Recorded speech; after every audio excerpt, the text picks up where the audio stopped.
Hi guys, Matt V's Movies back for another video, and today is another Bond review. So today we're going to be talking about the film Live and Let Die.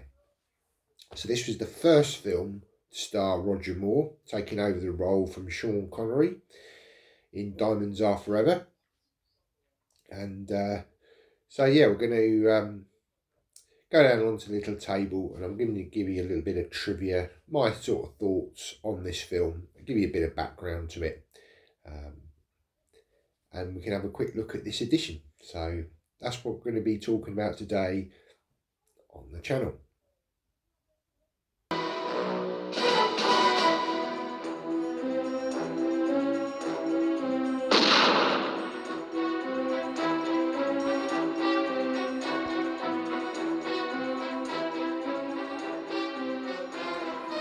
Live and Let Die is a 1973 spy film, the 8th film in the James Bond series produced by Eon Productions, and the first film to star Roger Moore as the fictional MI6 agent James Bond.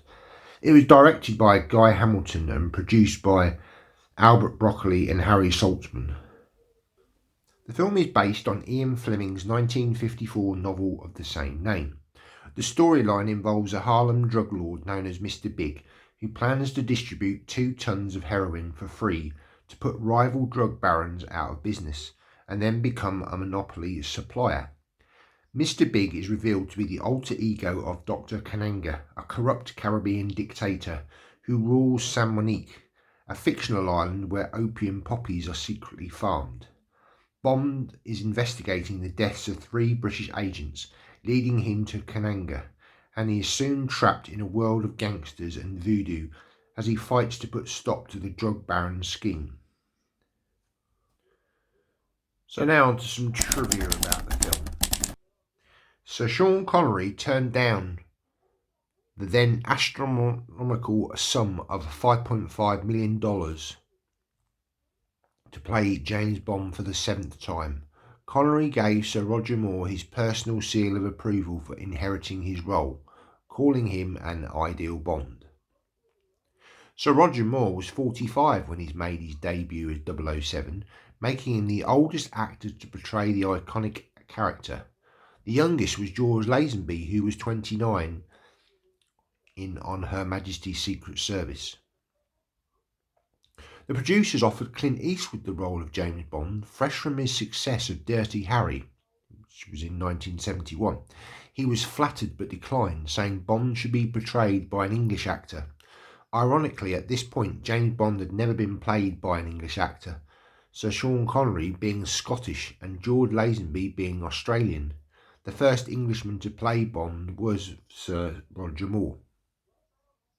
The part on the bridge of the crocodile farm was extremely dangerous to film, since crocodiles are able to jump up from the water and attack, which the crew found out relatively shortly before filming. So on to my thoughts about this film. Well, this was the first Roger Moore film that I saw when growing up. I grew up with Roger Moore in the sort of late 70s, early 80s. And often these were shown, generally on Christmas Day, to be honest, on terrestrial TV. Back then we didn't have satellite or internet or anything like that. And yeah, I was first introduced to this film on the TV and thoroughly enjoyed it. It's kind of got a bit of a mystical side to it, obviously, with the tarot cards and the voodoo and all of this sort of thing. But I felt that Roger Moore sort of, brought the spy element into it very well. He was, his introduction to Bond, he was sort of very suave and charming character. It's nice to see a little gadget in there as well with the magnetic watch. That was really cool. You pretty much see that in the one of the sort of opening scenes of the film, in Bond's sort of apartment. And then later on, obviously, the watch comes in handy because it's got the spinning sort of dial, which kind of acts as a cutting tool. So yeah, it was really nice to see that sort of gadget in the film. And the film is sort of set in the sort of early 70s, and it's kind of got a bit of a black exploitation sort of side to it. You know, you sort of see things going down in Harlem and New Orleans as well, and you see the sort of your funeral that is often sort of played out in New Orleans with this sort of, you know, typical sort of usual funeral parade, but then it all suddenly erupts into sort of dancing and sort of colours and all this sort of thing, you know. And being quite young, I'd never sort of seen anything like that before, and it was, you know, quite interesting to see that kind of culture on the screen.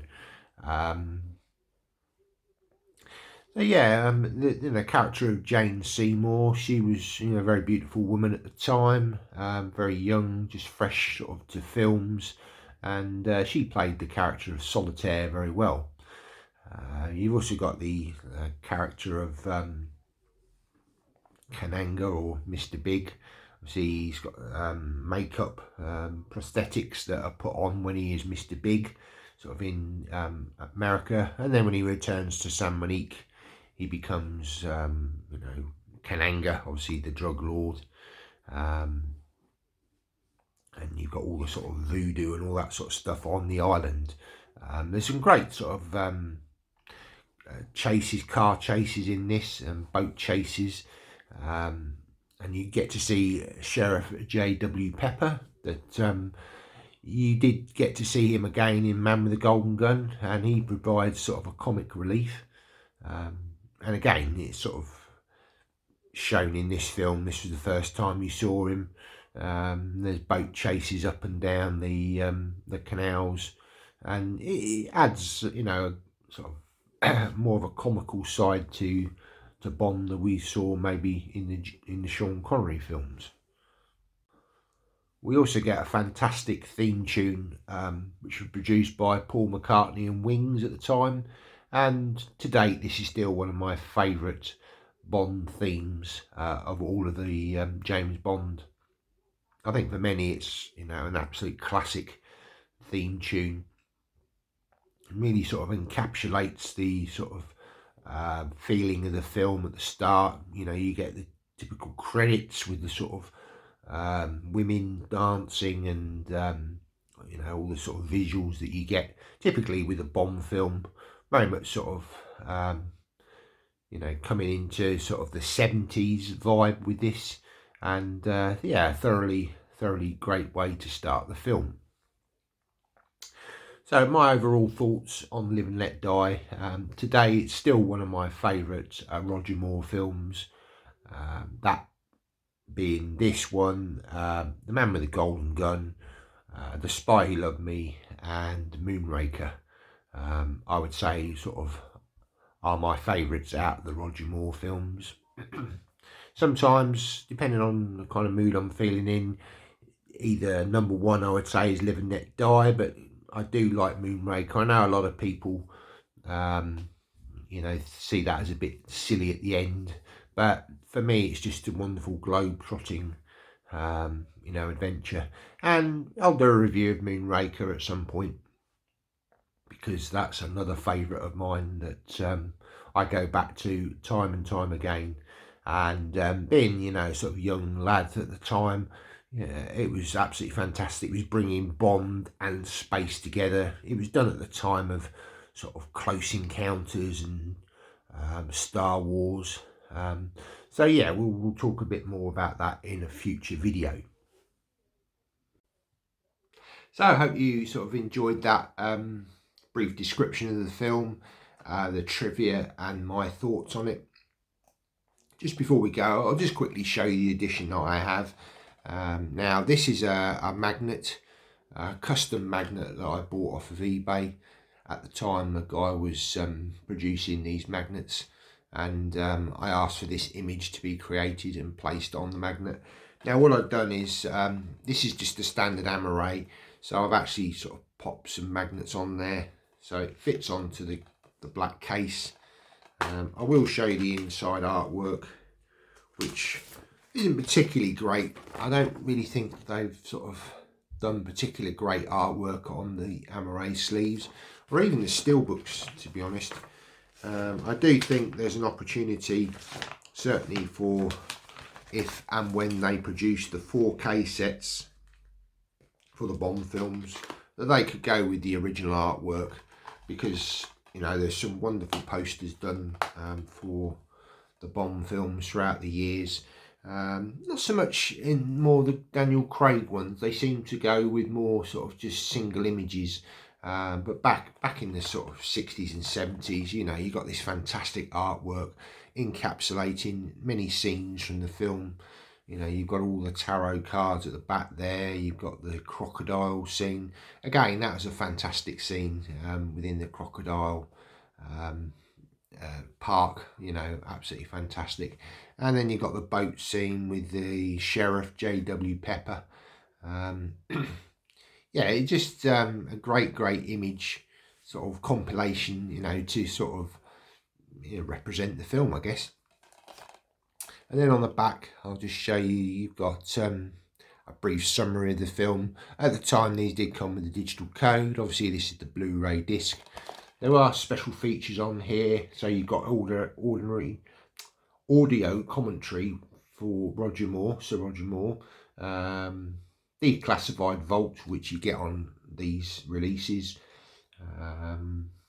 Conceptual art. Mission dossier, the funeral park parade, which I mentioned earlier about sort of, you know, how it all sort of become party-like and very colourful. You know, it was really great to see that at the time, because I've never seen anything like that before. Yeah, and just sort of, you know, little documentaries and things. Packed full of special features, these ones. So the disc art's nothing really to write home about. I mean, it's just got the 007 logo on there, which they pretty much did with all of these Blu-ray releases.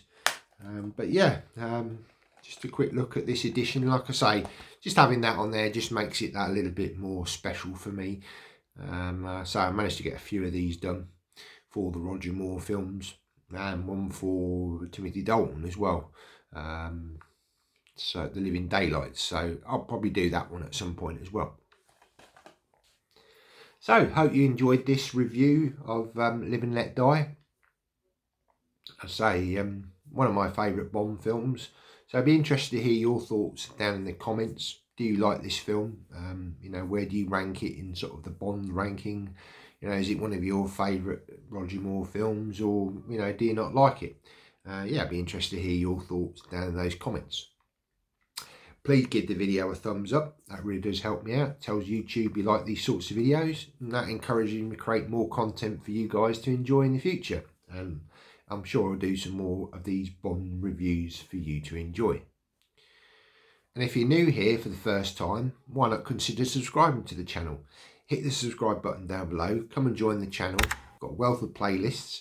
I have a James Bond playlist on there. So if you like Bond, yeah, why not go and have a look at that playlist and see what other videos I've got. As I say, I'll continue this series of Bond reviews. So there's one I did recently, which was The Man with the Golden Gun. Now with this one, and there'll be some more to follow in the future months. Alright guys, well that's the end of the review. Thanks for watching the video. I'll leave some links to some other videos on here. I might try and leave the playlist for Bond on here so you can go and check out those videos.